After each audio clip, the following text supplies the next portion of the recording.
ನಮಸ್ಕಾರ, ಕದಂಬ ನ್ಯೂಸ್ಗೆ ಸ್ವಾಗತ. ನಾನು ಸೋನಿಕಾ ಸುದೇಶ್. ಮೊದಲಿಗೆ ಮುಖ್ಯಾಂಶಗಳು.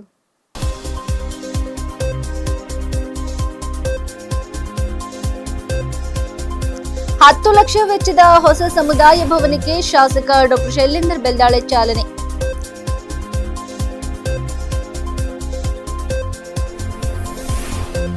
ಗದಗದಲ್ಲಿ ಪ್ರಕೃತಿ ಅರಣ್ಯ ಸಭಾಂಗಣ ಉದ್ಘಾಟಿಸಿದ ಅರಣ್ಯ ಸಚಿವ ಈಶ್ವರ್ ಖಂಡ್ರೆ.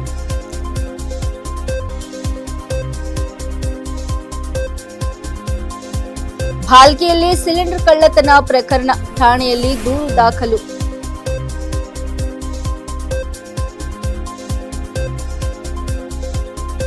ಬೀದರ್ದಲ್ಲಿ ಸೌಹಾರ್ದ ಇಫ್ತಾರ್ ಕೂಟ, ಸಚಿವ ಈಶ್ವರ್ ಖಂಡ್ರೆ ಭಾಗವಹಿಸಿ ಐಕ್ಯತೆಗೆ ಕರೆ. ಸುದ್ದಿಯ ವಿವರಗಳು. ಬೀದರ್ ದಕ್ಷಿಣ ಕ್ಷೇತ್ರದ ಕೊಳರ್ಕೆ ಗ್ರಾಮದಲ್ಲಿರುವ ಶ್ರೀ ಬೀರಲಿಂಗೇಶ್ವರ ದೇವಸ್ಥಾನದ ಸಮೀಪ 10 ಲಕ್ಷ ವೆಚ್ಚದಲ್ಲಿ ನಿರ್ಮಾಣವಾಗಲಿರುವ ಸಮುದಾಯ ಭವನದ ಕಾಮಗಾರಿಗೆ ಇಂದು ಶಾಸಕ ಡಾ ಶೈಲೇಂದ್ರ ಬೆಲ್ದಾಳೆ ಅವರು ಗುದ್ದಲಿ ಪೂಜೆ ನೆರವೇರಿಸಿದರು. ಈ ಸಂದರ್ಭದಲ್ಲಿ ಮಾತನಾಡಿದ ಅವರು, ಗ್ರಾಮಗಳ ಸಮಗ್ರ ಅಭಿವೃದ್ಧಿಗೆ ಮೂಲಭೂತ ಸೌಕರ್ಯಗಳ ಅಗತ್ಯತೆ ಇದೆ. ಸಮುದಾಯ ಭವನಗಳು ಗ್ರಾಮಸ್ಥರ ಸಾಮಾಜಿಕ, ಧಾರ್ಮಿಕ ಹಾಗೂ ಸಾರ್ವಜನಿಕ ಕಾರ್ಯಕ್ರಮಗಳಿಗೆ ಪ್ರಮುಖ ಕೇಂದ್ರವಾಗುತ್ತವೆ. ಕೊಳರ್ಕೆ ಗ್ರಾಮದಲ್ಲಿ ನಿರ್ಮಾಣವಾಗಲಿರುವ ಈ ಭವನದಿಂದ ಗ್ರಾಮಸ್ಥರಿಗೆ ಮದುವೆ, ಸಭೆಗಳು, ಧಾರ್ಮಿಕ ಕಾರ್ಯಕ್ರಮಗಳು ಸೇರಿದಂತೆ ವಿವಿಧ ಕಾರ್ಯಕ್ರಮಗಳನ್ನು ನಡೆಸಲು ಅನುಕೂಲವಾಗಲಿದೆ ಎಂದು ತಿಳಿಸಿದರು. ಗುದ್ದಲಿ ಪೂಜೆ ಕಾರ್ಯಕ್ರಮದಲ್ಲಿ ಗ್ರಾಮದ ಹಿರಿಯರು, ಮುಖಂಡರು, ಯುವಕರು ಹಾಗೂ ಭಕ್ತರು ಭಾಗವಹಿಸಿದರು. ದೇವಸ್ಥಾನದ ಸಮೀಪ ಭವನ ನಿರ್ಮಾಣವಾಗುತ್ತಿರುವುದರಿಂದ ಭಕ್ತರಿಗೆ ಹಾಗೂ ಗ್ರಾಮಸ್ಥರಿಗೆ ಹೆಚ್ಚಿನ ಸೌಲಭ್ಯ ಒದಗಲಿದೆ ಎಂಬ ಅಭಿಪ್ರಾಯವನ್ನು ಹಲವರು ವ್ಯಕ್ತಪಡಿಸಿದರು. ಕರ್ಪೂರಾರುತಿ ಬೆಳಗಿರೆ ಕಾರುಣ್ಯ ಮೃಕರ ದೇವಗೆ ನೀಲಕಂದನ ನಿಗಮ ಗೋಚರ ಬಾಲಚಂದ್ರಾಭರಣಗೆ ಹಾಲಿಗೊಲಿದನು ಹಾಲ ಸವಿದನು ಲೋಲ ಶ್ರೀ ಗುರು ರಾಯಗೆ ಕರ್ಪೂರಾರುತಿ ಬೆಳಗಿರೆ ಕಾರುಣ್ಯ ಮೃಗಹರ ದೇವಗೆ ವಾರಿಶೋಬ್ಧವ ಶಿರವ ಹರಿದನು ಮಾನಹರ ಮಹಾದೇವಗೆ ಘೋರ ದುರಿತವ ದೂರ ಮಾಡಿದ ಸೂರ್ಯ ಸನ್ಮುಖ ಸ್ವಾಮಿಗೆ ಶರಣರಿಗೆ ವರವ ನಿತ್ಯನು ಪರಮ ಪಾರ್ವತಿಯ ಭಾರತ್ ಮಾತಾ ಕಿ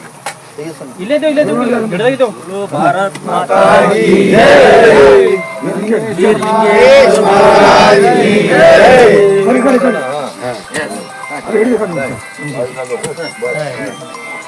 ಮಾತಾಡೋರು ಕೂಡ ನಾವು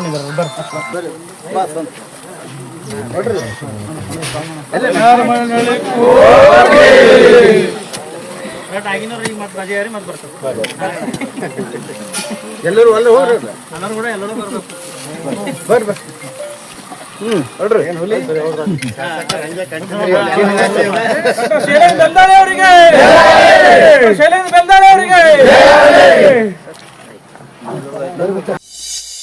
ಗದಗ್ ಪ್ರಾದೇಶಿಕ ಅರಣ್ಯ ವಲಯದ ವತಿಯಿಂದ ಗದಗ್ ನಗರದಲ್ಲಿ ನೂತನವಾಗಿ ನಿರ್ಮಿಸಲಾದ ಪ್ರಕೃತಿ ಅರಣ್ಯ ಸಭಾಂಗಣವನ್ನು ಅರಣ್ಯ ಸಚಿವ ಈಶ್ವರ್ ಖಂಡ್ರೆ ಉದ್ಘಾಟಿಸಿದರು.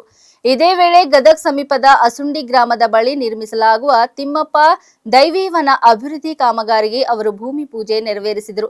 ಈ ಸಂದರ್ಭದಲ್ಲಿ ಮಾತನಾಡಿದ ಅವರು, ಪರಿಸರ ಸಂರಕ್ಷಣೆ, ವೃಕ್ಷಾರೋಪಣ ಹಾಗೂ ಜೀವ ವೈವಿಧ್ಯ ರಕ್ಷಣೆ ನಮ್ಮೆಲ್ಲರ ಜವಾಬ್ದಾರಿಯಾಗಿದೆ ಎಂದು ಹೇಳಿದರು. ಅರಣ್ಯ ಇಲಾಖೆ ಕೈಗೊಳ್ಳುತ್ತಿರುವ ಇಂತಹ ಯೋಜನೆಗಳು ಜನರಲ್ಲಿ ಪ್ರಕೃತಿ ಪ್ರೀತಿ ಹಾಗೂ ಪರಿಸರ ಜಾಗೃತಿ ಹೆಚ್ಚಿಸಲು ಮಹತ್ವದ ಪಾತ್ರ ವಹಿಸಲಿವೆ ಎಂದು ತಿಳಿಸಿದರು. ಈ ರೀತಿಯ ಯೋಜನೆಗಳು ಮುಂದಿನ ಪೀಳಿಗೆಗೆ ಹಸಿರು ಹಾಗೂ ಸಮೃದ್ಧ ಪ್ರಕೃತಿ ಸಂಪತ್ತನ್ನು ಉಳಿಸುವ ದಿಸೆಯಲ್ಲಿ ಮಹತ್ವದ ಹೆಜ್ಜೆಯಾಗಲಿವೆ ಎಂದರು. ಇತ್ತೀಚಿನ ದಿನಗಳಲ್ಲಿ ಗ್ಯಾಸ್ ಸಮಸ್ಯೆ ಹೆಚ್ಚಾಗುತ್ತಿರುವ ಹಿನ್ನೆಲೆ ಕೆಲವರು ಕಳ್ಳತನಕ್ಕೆ ಮುಂದಾಗುತ್ತಿರುವ ಘಟನೆಗಳು ಕಾಣಿಸುತ್ತಿವೆ. ಬೀದರ್ ಜಿಲ್ಲೆಯ ಭಾಲ್ಕಿ ಪಟ್ಟಣದಲ್ಲಿರುವ ಭಾರತ್ ಗ್ಯಾಸ್ ಗೋದಾಮಿನಲ್ಲಿ ಗ್ಯಾಸ್ ಕಳ್ಳತನ ನಡೆದಿರುವ ಘಟನೆ ಬೆಳಕಿಗೆ ಬಂದಿದೆ. ಭಾಲ್ಕಿ ನಿವಾಸಿ ಮಲ್ಲಿಕಾರ್ಜುನ್ ಎಂಬುವವರು ಗ್ಯಾಸ್ ಪಡೆಯಲು ಗೋದಾಮಿಗೆ ಬಂದಿದ್ದರು. ಅವರು ತಮ್ಮ ಗ್ಯಾಸ್ ಸಿಲಿಂಡರ್ ಅನ್ನು ಪಕ್ಕದಲ್ಲಿ ಇಟ್ಟು ಗ್ಯಾಸ್ ಚೀಟಿ ಪಡೆಯಲು ತೆರಳಿದ್ದಾಗ ಅಲ್ಲಿ ಇಟ್ಟಿದ್ದ ಗ್ಯಾಸ್ ಸಿಲಿಂಡರ್ ನಾಪತ್ತೆಯಾಗಿದೆ ಎಂದು ತಿಳಿದು ಬಂದಿದೆ. ಈ ಕುರಿತು ಮಲ್ಲಿಕಾರ್ಜುನ್ ಅವರು ಭಾಲ್ಕಿ ಪೊಲೀಸ್ ಠಾಣೆಗೆ ದೂರು ಸಲ್ಲಿಸಿದ್ದು, ಪೊಲೀಸರು ಪ್ರಕರಣ ದಾಖಲಿಸಿಕೊಂಡು ತನಿಖೆ ಆರಂಭಿಸಿದ್ದಾರೆ. ಗೋದಾಮಿನ ಸುತ್ತಮುತ್ತಲಿನ ಮಾಹಿತಿಯನ್ನು ಸಂಗ್ರಹಿಸಿ ಕಳ್ಳತನ ಮಾಡಿದವರನ್ನು ಪತ್ತೆ ಹಚ್ಚಲು ಕ್ರಮ ಕೈಗೊಳ್ಳಲಾಗಿದೆ ಎಂದು ತಿಳಿದು ಬಂದಿದೆ.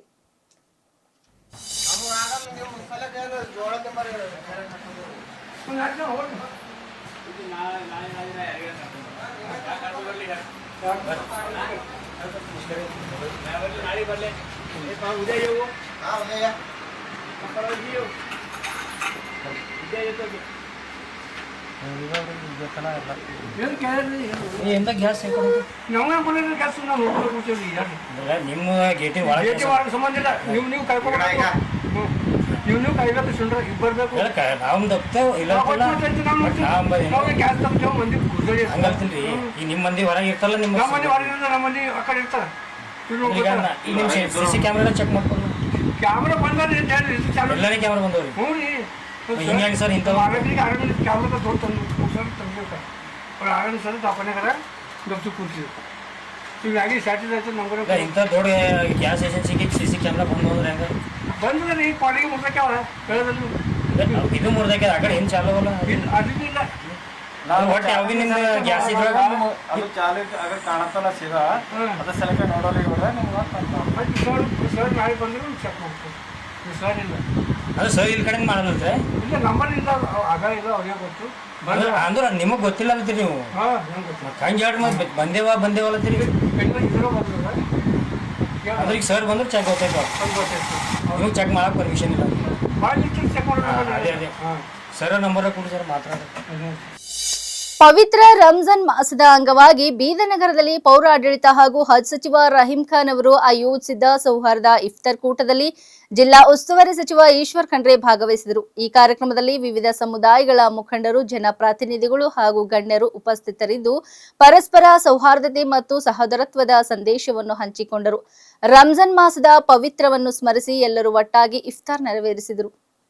ಈ ಸಂದರ್ಭದಲ್ಲಿ ಮಾತನಾಡಿದ ಸಚಿವ ಈಶ್ವರ್ ಖಂಡ್ರೆ ಅವರು ರಂಜಾನ್ ಪವಿತ್ರ ಮಾಸವು ಶಾಂತಿ, ಸಹಾನುಭೂತಿ ಮತ್ತು ಮಾನವೀಯತೆಯ ಮೌಲ್ಯಗಳನ್ನು ಸಾರುತ್ತದೆ ಎಂದು ಹೇಳಿದರು.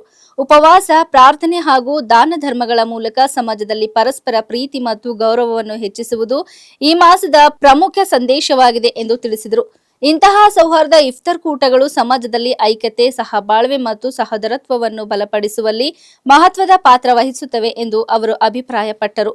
ಕಾರ್ಯಕ್ರಮದಲ್ಲಿ ಸಾರ್ವಜನಿಕರು ಹಾಗೂ ವಿವಿಧ ಸಂಘಟನೆಗಳ ಪ್ರತಿನಿಧಿಗಳು ಹೆಚ್ಚಿನ ಸಂಖ್ಯೆಯಲ್ಲಿ ಭಾಗವಹಿಸಿದರು.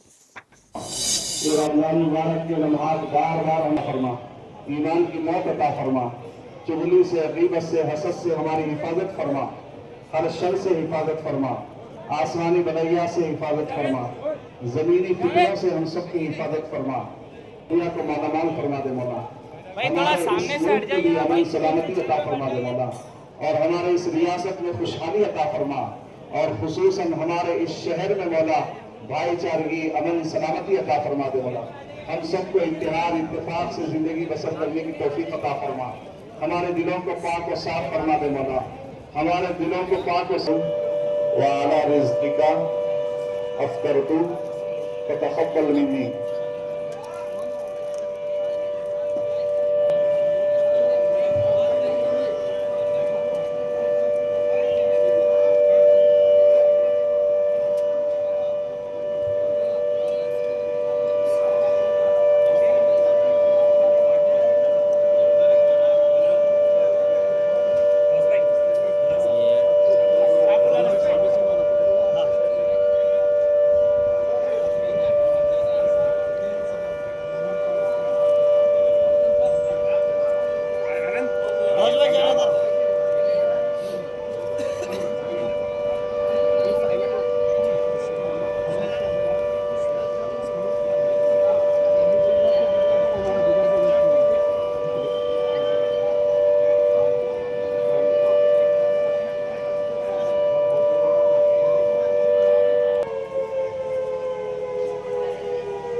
ಕಾರ್ಖಾನೆಗೆ ಕಬ್ಬು ಸಾಗಿಸಿದ ರೈತರಿಗೆ ಮೊದಲ ಆದ್ಯತೆಯ ಮೇಲೆ ಬೆಲೆ ಪಾವತಿಸಲು ಎಲ್ಲಾ ರೀತಿಯ ಪ್ರಯತ್ನಗಳು ನಡೆಯುತ್ತಿವೆ ಎಂದು ನಾರಂಜ ಸಹಕಾರ ಸಕ್ಕರೆ ಕಾರ್ಖಾನೆ ಅಧ್ಯಕ್ಷ ಸೂರ್ಯಕಾಂತ್ ನಾಗರಪಳ್ಳಿ ತಿಳಿಸಿದ್ದಾರೆ. ಈ ಕುರಿತು ಕಳೆದ ತಿಂಗಳು ಕೇಂದ್ರ ಆಹಾರ ಸಚಿವ ಪ್ರಹ್ಲಾದ್ ಜೋಶಿ ಅವರನ್ನು ಭೇಟಿ ಮಾಡಿ ಮನವಿ ಸಲ್ಲಿಸಲಾಗಿದ್ದು, ರೈತರ ಸಮಸ್ಯೆ ಹಾಗೂ ಕಾರ್ಖಾನೆಯ ಸ್ಥಿತಿಗತಿ ಬಗ್ಗೆ ಗಮನ ಸೆಳೆಯಲಾಗಿದೆ. ಮಾರ್ಚ್ ತಿಂಗಳಲ್ಲಿ 2568 ಟನ್ ಸಕ್ಕರೆ ಬಿಡುಗಡೆಗೆ ಆದೇಶ ನೀಡಿರುವುದು ಸ್ವಾಗತಾರ್ಹ ಎಂದು ಹೇಳಿದರು. ಇದೇ ವಿಚಾರವಾಗಿ ಇಂದು ದೆಹಲಿಯಲ್ಲಿ ಮತ್ತೆ ಪ್ರಹ್ಲಾದ್ ಜೋಶಿ ಅವರನ್ನು ಭೇಟಿ ಮಾಡಿ ಹೆಚ್ಚುವರಿ ಸಕ್ಕರೆ ಮಾರಾಟಕ್ಕೆ ಅನುಮತಿ ನೀಡುವಂತೆ ಮನವಿ ಸಲ್ಲಿಸಿದರು. ಅನುಮತಿ ದೊರಕಿದ ತಕ್ಷಣ ರೈತರಿಗೆ ಬಾಕಿ ಹಣವನ್ನು ಪಾವತಿಸಲಾಗುವುದು ಎಂದು ತಿಳಿಸಿದ್ದಾರೆ. ಬೆಂಗಳೂರಿನಲ್ಲಿ ಹಫ್ತಾ ನೀಡದಿದ್ದಕ್ಕೆ ಗ್ಯಾರೇಜ್ ನಡೆಸುತ್ತಿದ್ದ ಮುಸ್ಲಿಂ ವ್ಯಕ್ತಿಯನ್ನು ಬ್ಯಾಟ್ನಿಂದ ಹೊಡೆದು ಬರ್ಬರವಾಗಿ ಹತ್ಯೆ ಮಾಡಿರುವ ಘಟನೆ ವಿಲ್ಸನ್ ಗಾರ್ಡನ್ನ ಬಡಾ ಮಕ್ಕನ್ ಬಳಿ ನಡೆದಿದೆ. ಬಡ ಮಖನ್ ಬಳಿ ಗ್ಯಾರೇಜ್ ನಡೆಸುತ್ತಿದ್ದ ರಶೀದ್ ಪಾಷಾ ಇತ್ತೀಚೆಗಷ್ಟೇ ಅಂಗಡಿಯ ಮೇಲ್ಭಾಗದಲ್ಲಿ ಮೋಲ್ಡ್ ಹಾಕಿಸಿದನು. ಹೀಗಾಗಿ ಕೆಲ ಗುಂಡಗಳು 50,000 ಹಣ ನೀಡುವಂತೆ ರಶೀದ್ ಪಾಷಾಗೆ ಬೆದರಿಸಿದ್ದಾರೆ. ಹಫ್ತಾ ಕೊಡಲ್ಲ ಎಂದು ಆರೋಪಿಗಳಿಗೆ ಭಾನುವಾರ ಬೆಳಗ್ಗೆ ರಶೀದ್ ಹೇಳಿದನು. ಇದರಿಂದ ಕೇರಳದ ಗುಂಪು ರಾತ್ರಿ 8:30ಕ್ಕೆ ಮತ್ತೆ ಬಂದು ಹಫ್ತಾ ಕೊಡುವಂತೆ ಬೆದರಿಸಿದ್ದಾರೆ. ಈ ವೇಳೆ ಇಬ್ಬರು ಮಕ್ಕಳ ಎದುರೇ ರಶೀದ್ ಪಾಷಾ ಮೇಲೆ ಬ್ಯಾಟ್ ಮತ್ತು ದೋಣಿಯಿಂದ ಮನಬಂದಂತೆ ಥಳಿಸಿದ್ದಾರೆ. ಗಂಭೀರವಾಗಿ ಗಾಯಗೊಂಡಿದ್ದ ರಶೀದ್ ಸ್ಥಳದಲ್ಲೇ ಕುಸಿದು ಬಿದ್ದು ಮೃತಪಟ್ಟಿದ್ದಾರೆ. ವಿಲ್ಸನ್ ಗಾರ್ಡನ್ನ ಪೊಲೀಸ್ ಠಾಣೆಯಲ್ಲಿ ಪ್ರಕರಣ ದಾಖಲಾಗಿದೆ.